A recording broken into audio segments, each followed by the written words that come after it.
اللهم صل على سيدنا محمد وعلى آل سيدنا محمد. ازيكم يا حبايبي؟ عاملين ايه؟ يا رب تكونوا كويسين وفي احسن حال. اللي اول مره تشوف قناتي تشترك لي في القناه وتعملي لي لايك وتفعلي لي الجرس وتكتبي لي كومنت حلو منك، اختك بقى وبتدلع عليك علشان تشجعيني، وان شاء الله انزل لكم باذن الله وصفات حلوه قوي تعجبكم. ايه اللي انت بتعمليه ده؟ صينيه بطاطس. صينية بطاطس عادي خالص، انت عاملة صينية بطاطس باللحمة واللحمة غالية يا مفترية. ايوه، عاملة صينية بطاطس باللحمة بلدي وافتخر. لحمة بلدي ومقطعاها كده وحطها كمان. تعالي بس شوفي اللحمة دي لحمة ايه اللي في قلب صينية البطاطس. يا ترى دي لحمة ايه وبلدي؟ يلا بقى يا عسل، تعالي نشوف العظمة اللي انا بغرفها دي عملتها ازاي وبايه. وطبعا انتوا عارفين اللي انا عندي ناس شغالة وبعمل اكل، وعلى قد ما بقدر بحاول اللي انا اوفر في الغلا اللي احنا فيه ده، وباكلهم حاجة نظيفة جدا. اللي احنا بناكل منه باكلهم منه.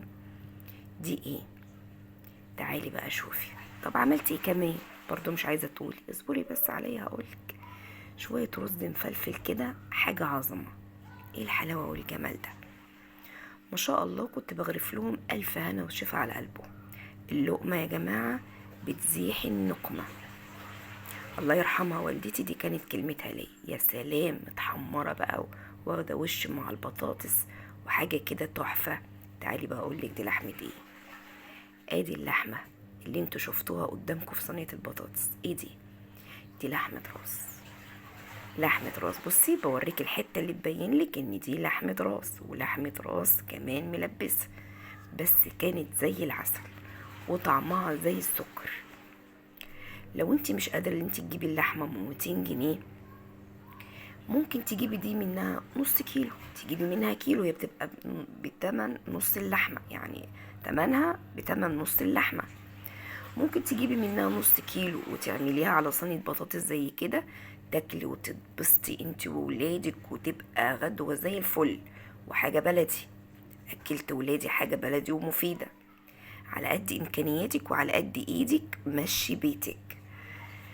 انتوا زي ما انتوا شايفين اهي معاكم ما شاء الله لحمة راس مغسولة حلوة قوي، وحطيتها في قلب الحلة وحطيت عليها بصل وطماطم وسبتها تاخد 3 4 غلوات، وحطيت عليها مية سخنة. تمام، وسبتها تاخد وتدي كده لما ادتني 3/4 سوا. بعد كده قطعتها زي ما انتوا شايفينها كده. شايفين؟ بسم الله ما شاء الله. ما انا لازم، هي ملبسة، لازم اداري الملبس دوت، وفي نفس الوقت يدوب في قلب البصل والطماطم زي ما انتوا شفتوه والبطاطس، وما تحسيش ان انت بتاكلي لحمة بلدي 10/10. شايفين؟ بصوا بقول لكم هي فيها احمر وفيها ملبس. زي ما قلتلك على قد ايديكي مشي بيتك ووفري، بس في نفس الوقت تأكلي ولادك حاجة مفيدة. ما تدوريش على الحاجات اللي هي مصنعات او الحاجات اللي هي مستوردة، والمستورد كمان بقى غالي دلوقتي ملوش اي 3 لازمة. بس في ناس ربنا بيحلل لها ذاتها. انا بكلم الست المدبرة الموفرة اللي هتفهمني. بدل ما اجيب كيلو لا اجيب نص كيلو، بدل ما اجيب نص كيلو لا اجيب كيلو. فهماني؟ على قد ايديك يا حبيبة قلبي مشي بيتك، وهو كل يوم تحيرة اكل. ورحت منزلة عليها بصلتين حلوين قوي كده متقطعة جوانح، وشوية فلفل اسمر. مش هحط الملح طبعا دلوقتي خالص. زودت كمان شوية زيت، حسيت ان هي ايه بتلزق مني، لان هي ما فيهاش سمين يسلي، لا ده هي ملبسة. السمين بتاعها مش اللي هو بيسيح. حلوة اوي والله يا جماعة. وجبت فصين توم وقطعتهم بالشكل ده كده، بيديها برضو شمخة حلوة قوي. وبفتح درج التلاجة واختكم ما لقيتش طماطم. يا نهار ابيض، اعمل ايه وانا بعمل اكل بدري؟ طب انا محتاسه، ما عنديش حتى حد من ولادي كلهم في الدروس انه يجيب لي طماطم. رحت مطلعه برضو، شغلت دماغي كده وطلعت كيس من اللي في الفريزر، والدنيا مشيت الحمد لله. وجبت كده قرن فلفل، وجبت فلفل حراق ونزلته عليه. في اللحظة دي بقى بعد ما خدت كذا تقليبة كده مع البصل، نزلت عليها بقية التوابل بتاعتي. كمون، فلفل اسمر، كزبرة، 7 بهارات، ملح. وابتديت اللي انا اقلب فيها. خلي بالك ان انت لازم تسوي اللحمه الاول 3/4 سوا، تسيب الربع السوا دوت مع البطاطس والتحبيشه الجميله دي تستوي فيها. جبت البطاطس بقى زي ما انا قلت لكم، انا طلعت كيس الطماطم يهدى شويه، فك من التلج اهو، برضو ما فكش قوي. رحت حاطاه كده على البطاطس وقلبت عادي خالص. هتغطي عليها هيفك معاكي وهيبقى زي الفل.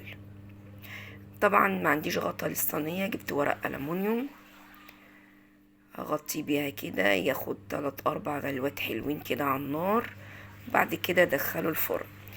جينا بقى للرز المفلفل الجميل الخطير اللي انتوا شفتوه ده في الاول. طبعا البنات، بناتي الصغيرين، طبعا كل ست بيت عارفة طريقة عمايل الرز. اهو بوريكم اهوت صينية البطاطس، الطماطم فكت بسم الله ما شاء الله عليها، وبتاخد وتدي بشكل ودي مع بعضها بتغلي. بعد ما حمرت الشعرية كده، معلقة سمنة، شوية زيت، رحت غسله الرز بتاعي حلو قوي وصفيته ونزلت بالرز. وبوريكم لون الشعرية بيكون دهبي كده وجميل. تكوني بقى مجهزة عندك المية، تنزلي بقى شوية توابل كده، الدقة بتاعتنا المشكلة مع شوية ملح.